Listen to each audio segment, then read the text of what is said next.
Hello and welcome to the program. I'm Romeo Kabir and you're watching Head to Head.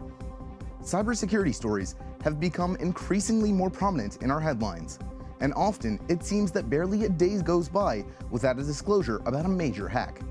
In fact, the breach of credit reporting agency Equifax exposed the information of nearly half of all Americans. The WannaCry and NotBetya ransomware attacks caused millions of dollars of damages to both private companies and governments. And governments can also bear some blame, with major technology companies, including Google and Apple, revealing that they have been increasingly put under pressure to provide their data to governments. As technology develops and the world becomes even more reliant on computerized systems, cybersecurity will continue to be an issue. But what can be done to defend yourself, and how can cybersecurity be improved across the world? With me today is cybersecurity expert Giovanni Caria. Mr. Caria, welcome to the program. Thanks. Let's dive right into it. How big of a problem is the lack of security online today? Well, now cybersecurity needs to be rethinked totally, because the recently attack, WannaCry, Petya, the Mayor data breach, Equifax, Deloitte, and just today a new one, showed that security specialists and all the vendor and all acronym, very important acronym, failed totally. Is a strange war between ethical hacker or hacker and cyber criminal that are very different, and vendor that think only about selling something. So cybersecurity must come back to be an action and not just selling things. This is the main. For example, Google Punicode problem was already new 3 years ago, and just after the mass data breach of Apple Cloud, they fix it. So this shows how wrong was thinking security. So regarding these big companies, your information is out there for a lot of companies. I mean, you barely have any control over your own data. You use Facebook. All of that is in Facebook, which they resell to, company after company and company, and you barely know where you can find your data. And even not even talking about the small players that might have your data, but huge ones like Equifax, like Deloitte. How do you encourage these companies to have better security practices? I mean, how do you defend yourself as, a consumer, as a person? Well, this is the main problem of all the time. You can put your database, your stuff on security, do the best practice, and okay, don't use your personal, and a lot.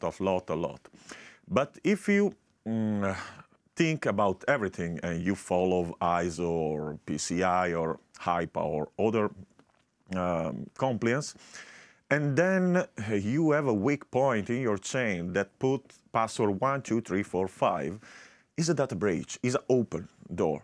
And it depends by the cost. If I give, for example, Android phone to my employer, but I don't control them because it costs so much, so it's useless. It's like put data inside Colosseum. So yes, it's very old, very stable, but it's open to everyone because you have a single problem. And anyway, social engineering is the main attack because in my experience, I had people that, sorry, I had a problem. What's happened? I went to the spam folder. I click and I knew was wrong, but I click and now I have a problem. What I have to do, what I did wrong. So you must be very polite to answer in this way. So this is, there's no best practice.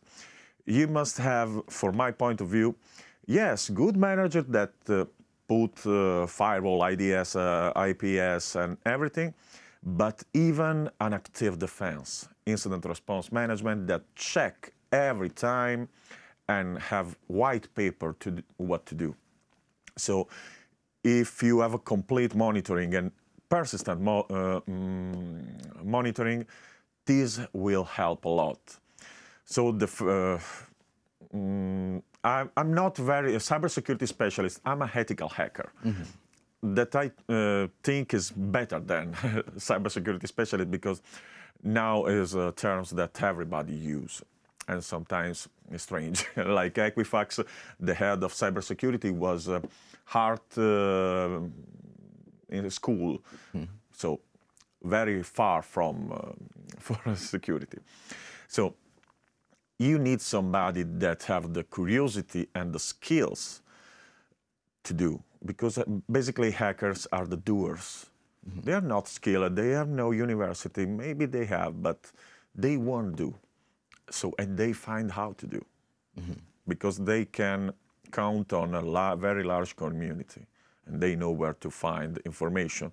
So with social engineering, I can chasing you till I will know everything, and then use some activity like phishing, so voice phishing or phishing, to reach your information or use you. In fact, phishing now is more not to spreading malware, but more to steal credential and use for something else, for scamming and whatever. All of this makes it sound like it would be very difficult for the average person to really make sure they're safe. Well, there's a paradigm, a funny paradigm. You want to be safe, don't let the user do something. That's the most important paradigm, because they are unpredictable. They really don't care, because first of all, they are at work. If we talk about company, they are workers, so they don't like imposition. They don't care about. So, okay, I try to do my job in the best way, but if it become hard or very difficult, I skip. I will find a way to skip. So this is the first. So you can't force user to do something, if we still talk about company, but you can be proactive and prevent. So try to organize your things. If we talk about private, it's a very interesting thing, because now I have also a research lab, and we see that even porn website used to advertise a small hacked website or a small forget website. Maybe somebody 5 years ago opened the website about, oh, we are going to be wedding. So no security, they didn't care. And now they use to spreading malware or everything. And they are the most part of the internet. So big vendor and big company don't care about, because don't bring money. So they left, they are one of the responsible to increase in this incremental way to attack. So single user must do just something very low, and don't interact with something they don't know. This is the best suggestion, because single user don't have a very sensible data to accept photos of their house. I mean, and speaking of single users, so you talked about how difficult it is for companies to care about security, because again, it doesn't pay the bills, right? But users are being undermined not only by companies that don't care about security, but by their own governments who are actively putting in security breaches. I mean, you have the NSA, which has been revealed through the Snowden leaks, that it's pressured major companies to leave holes in their encryption. When you have such huge organizations like that, is there any hope for maintaining security in the internet, or should we just kind of give up on that whole idea? Good question. A dangerous question as well. For example, recently in Italy, they discovered that managing the software that manage all the military stuff, even the weapons, was very old and very full of holes, so that everybody can hack and change things. So what's happened? They commissioned this to somebody for some price, maybe some friend of somebody else's friend, and they didn't change because it works. Why change? It's So very they discovered a major security problem, they Yeah. investigated it, and then decided it works. It works. So now we will have a time to, so okay, we'll ask maybe 20 company to do a new software, but still, this software is on, and still somebody can hack because the news is on. 5 or more years ago, Milan, big police headquarters, who manage the administration of the systems, left the back door that they used, and they was open with password guest. So that's or case files, evidence Everything. files. Everything. So this is the problem.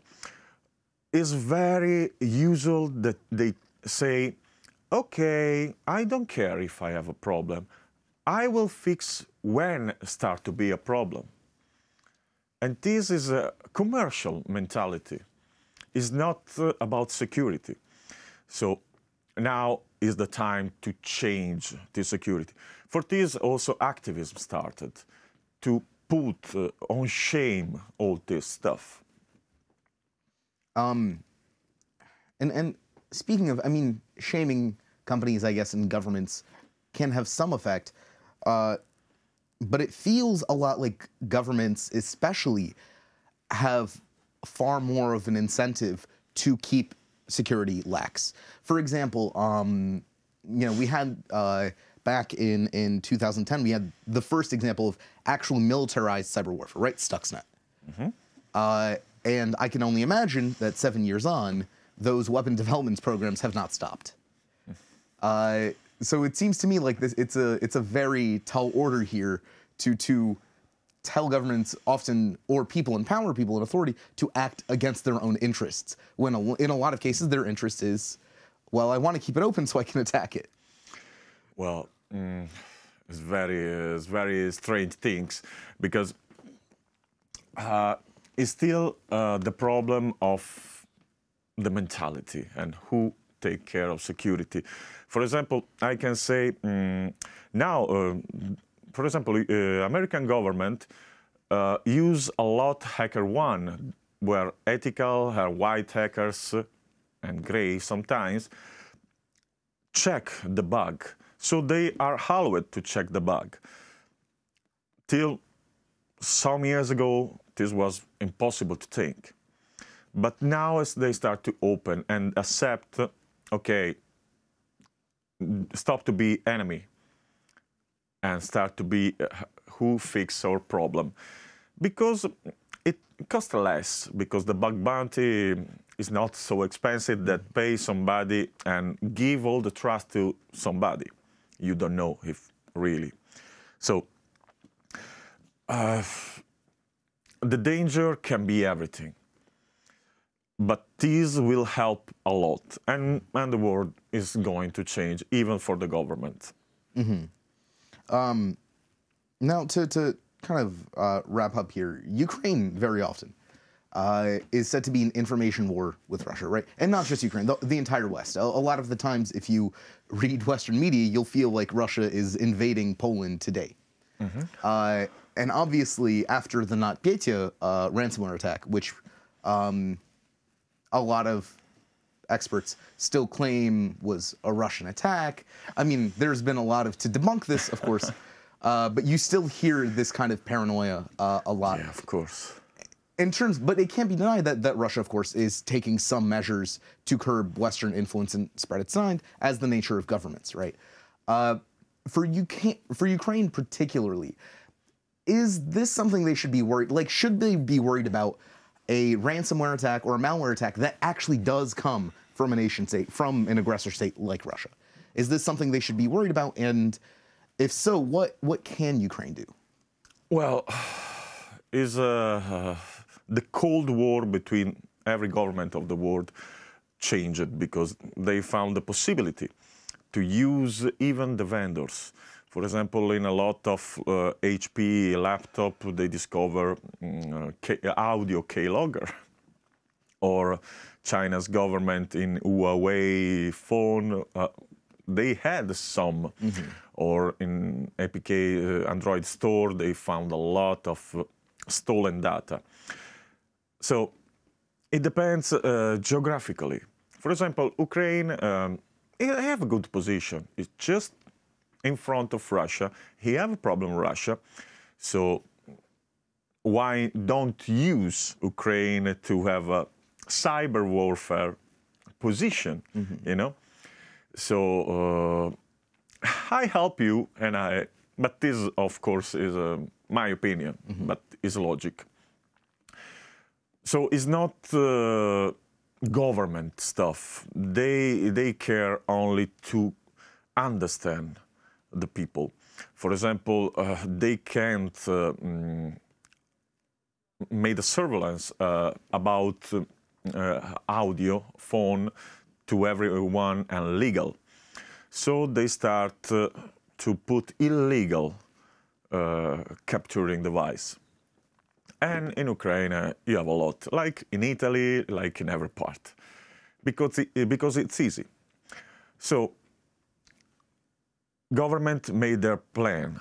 So it's easy, I blame you, but who knows who really is. Of course, the network, if you listen the network for one day, you receive more than 300 attacks from every part of the world, because now script kid is that automatic, I put a target and everything start, scanning the network is.